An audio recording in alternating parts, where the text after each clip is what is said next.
बेटा देखिए आप, सबसे पहले प्रशासनिक निदेशक, उसके बाद कार्यकारी समिति और फिर आयोजन समिति। ये मुख्य समिति है जो आयोजन हम कार्यक्रम करते हैं, कोई इवेंट करते हैं। मान लो खेल का कंपटीशन है, खो खो का हो सकता है, कबड्डी का हो सकता है, होता है कि नहीं होता है? Yes ma'am. इनका कंप्लीट, उसके लिए जो लोग कार्यक्रम करेंगे, कैसे करेंगे, कहाँ करेंगे, क्या उसकी रूपरेखा होगी, उसको समझते हैं। ये होल इंचार्ज है, इसके अंदर कार्यकारी समिति जितना भी कार्यक्रम है, और उसका आयोजन जो कार्यक्रम का करेंगे, कैसे करेंगे आप देखिए। सबसे पहले वित्तीय समिति, जैसे कि मैंने आपको बताया था बजट, जिसके पास पैसा है, कितना पैसा है उसके अनुरूप ही योजना बनेगी और उसके अनुरूप ही हम लोग खर्चा करेंगे। दूसरा टेक्निकल समिति, जो पूरे ग्राउंड को, ऑफिशियल्स को, इक्विपमेंट्स को और जो मूलभूत आवश्यकताएं हैं उनकी पूर्ति करती है। फिर खेल का मैदान और उपकरण, खेल का मैदान साफ सुथरा हो, सुंदर हो, पूरा फुल मार्किंग हो और उसमें नेट, बॉल, लाइनमेन, जिसकी भी आवश्यकता होगी वो इस कमेटी की जिम्मेदारी होगी। फिर के पश्चात चिकित्सा समिति, भाई खेल के मैदान में खिलाड़ी का जो गहना है वो चोटी मिलती है। जब किसी व्यक्ति को, बच्चे को चोट लग जाती है तो उसका फर्स्ट एड देना, हॉस्पिटल पहुंचाना, ग्राउंड से उसको बाहर निकाल के रेस्ट देना, जो भी जिम्मेदारी है वो चिकित्सा समिति की है। उद्घोषणा और प्रचार महत्वपूर्ण, उद्घोषणा करना कि ये कंपटीशन है, इस तारीख को है और यहाँ पर है, यहाँ तिथि तय हो जाती है। उसके बाद जैसी तिथि तय हुई सबका प्रचार शुरू हो जाता है। प्रचार मतलब सबको इन्विटेशन, भाई जब इवेंट करोगे तो सबको पता होना चाहिए ना कि इवेंट हो रही है, कहाँ हो रही है, तभी तो लोग आएंगे, पार्टिसिपेट करेंगे और तभी आयोजन होगा और हमारा जो प्लानिंग है वो पूरी होती है।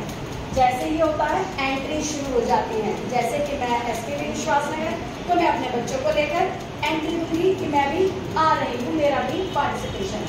दूर दूर से आने वाले खिलाड़ियों को रहने की व्यवस्था की जाती है, होटल, लॉज, धर्मशाला, जहाँ कहीं भी ठहराना हो, और जो पास ही जाते हैं उनको कहाँ बैठाना है, कहाँ किसका स्थान होगा, खिलाड़ी कहाँ बैठेंगे, दर्शक कहाँ बैठेंगे, मीडिया कहाँ बैठेगी, सबका इंतजाम होता है। और उनकी रिफ्रेशमेंट, खान पान, जल पानी की व्यवस्था। यातायात समिति बहुत महत्वपूर्ण है, जहाँ से लोग आ रहे हैं उनको लाना, ले जाना, ठहराव, उनकी गाड़ियों की व्यवस्था। और लास्ट में स्वागत, जितने भी लोग आए हैं उनका माला से, फूल से या शब्दों से उनका स्वागत करना। तो बस कुछ ही पल में मैं आपको दिखाती हूँ पोस्ट कार्ड की सहायता से ये समिति कैसे कार्य करती है, और आप ही पढ़ाओगे मुझे, अभी देखना। तो देखें आप, ये 4 बच्चे आए हैं और ये मेरा क्या राय है, वित्तीय समिति, आयोजन समिति। आयोजन समिति में महत्वपूर्ण अधिकार शामिल होते हैं। वित्तीय समिति प्रतियोगिता के दौरान मैं बजट तैयार करती हूँ, अधिकारियों, रेफरी और अन्य लोगों को मैं उनका बजट देती हूँ। मैं टेक्निकल समिति हूँ, मैं सलाह देती हूँ स्टाफ और खिलाड़ियों को खेल के बारे में महत्वपूर्ण जानकारी देती हूँ। मैं खेल मैदान व उपकरण समिति हूँ, मैं खेल के मैदान की साफ सफाई के देखरेख करती हूँ और मैं खेल के उपकरणों की देखरेख करती हूँ। घोषणा समिति हूँ और मैं यह घोषणा करती हूँ कि प्रतियोगिता कब होगी, कहाँ होगी, किस तारीख को होगी और कैसे होगी। मैं किसी समिति, किसी भी खेल में जो भी खिलाड़ी को जो भी चोट लगती है उसकी मरम्मत पट्टी देकर उसका ध्यान रखती हूँ। मैं यातायात समिति हूँ, मैं पीटी अधिकारियों और खिलाड़ियों की यातायात सुविधा देखभाल करती हूँ। मैं एंट्री व कार्यक्रम समिति हूँ, मैं सभी अतिथियों और अधिकारियों की और खिलाड़ियों की एंट्री करती हूँ। मैं आवास समिति हूँ, मैं सभी खिलाड़ी, मेहमान और अधिकारियों का ठहरने का इंतजाम करती हूँ। मैं उन सभी के खान पान व रिफ्रेशमेंट उनको प्रदान करती हूँ। मैं प्रचार समिति हूँ, मैं समिति हूँ जो मीडिया के माध्यम से प्रेस व अखबार द्वारा नेशनल इत्यादि की कमाने की घोषणा करती हूँ।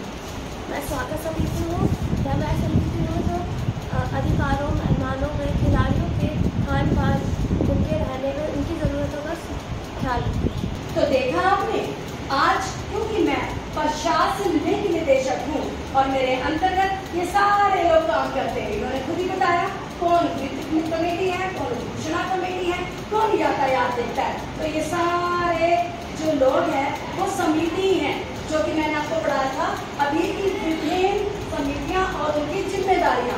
ये सारी समिति आ गई और इन्होंने सभी ने अपनी अपनी जिम्मेदारियों का व्याख्यान किया। तो मुझे उम्मीद है आप लोगों को समझ में आया होगा कि विभिन्न प्रकार की समितियां और उनकी जिम्मेदारियां क्या होती हैं, कैसे होती हैं और उनका निर्वाह वो कैसे करते हैं। आप तो सब बहुत जिम्मेदार लोग हो जी, सबने बहुत अच्छे से किया। तो कैसा लगा आप लोगों को? बहुत अच्छा। आपका पहला टॉपिक हमने जो कल किया था वो योजना। हमने देखा कि योजना के प्रकार आपने समझे? योजना के प्रकार, योजना के उद्देश्य और 3 प्रकार की योजना है। योजना किसी कार्य से पहले बनाई जाती है, उसके उद्देश्य है गलती कम करना, दबाव कम होना, सामंजस्यता होना, एक दूसरे के साथ कोऑर्डिनेशन होकर काम करना। इसके लिए मैंने आपको बताया कि विभिन्न प्रकार की समितियों की जिम्मेदारियां होती हैं। आपने भी कार्य की सहायता से बता दिया और अब उसके बाद प्लानिंग, ऑर्गेनाइजिंग, स्टाफिंग, डायरेक्टिंग और मुझे लगता है ये कंट्रोलिंग और कोऑर्डिनेटिंग, रिपोर्टिंग और बजट के साथ पोस्टपोर्ट का फार्मूला ये समझ में आया? अच्छे से समझ पा रहे हैं? उसके बाद जैसे ही मैं यहाँ पर आई तो मैंने देखा कि प्रशासनिक निदेशक सबसे बड़ा, उसके अंदर एक बड़ा घर, छोटा घर, छोटा घर और छोटे छोटे कमरे जो अपनी अपनी जिम्मेदारी करते हैं। आपने कार्ड की सहायता से मुझे बहुत अच्छे से पढ़ाया है। प्रशासनिक निदेशक, कार्यकारी समिति, आयोजन समिति और ये सारी छोटी छोटी समितियाँ अपनी सारी जिम्मेदारियों का निर्वाह करते हैं। उसके बाद जाकर, क्योंकि हम फिजिकल एजुकेशन की बात कर रहे हैं तो कोई भी कंपटीशन होता है, कोई टूर्नामेंट होता है, कोई इवेंट होता है, हम उसकी बात करें तो इन सब से मिलकर हमारा जो है योजना सफल होती है। जैसे हम योजना बना रहे हैं किसी कंपटीशन की तो भी उसके लिए सारे कार्यकारिणी सदस्य होंगे कि नहीं होंगे? अगर हम दुनियादारी की भी बात करें बेटा तो शादी का कार्यक्रम हो रहा है तो भी उसकी योजना बनेगी, है ना? शादी के बाद हम यही तो देखेंगे कि भाई हमारे पास पैसा कितना है, कौन क्या क्या करेगा, जगह कहाँ पर होगी, खाना पीने का प्रबंध कैसे होगा, लोग कैसे आएंगे, इन्विटेशन देना होगा, स्वागत करना होगा और खर्चा, बहुत सारी चीज़ें।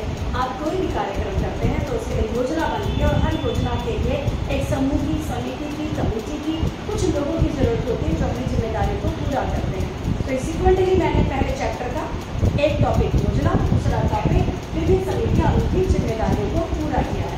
तो बेटा जब आप ध्यान से सुनते हैं, कैसे सुनते हैं? ध्यान से। बेटा सुनना से सीखना होता है, लेकिन सुनने के लिए बहुत ध्यान देने की जरूरत होती है, फोकस करना पड़ता है।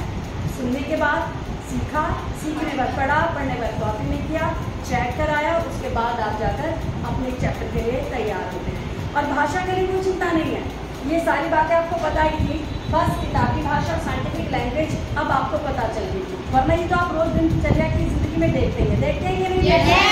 समझ आया? कैसा लगा?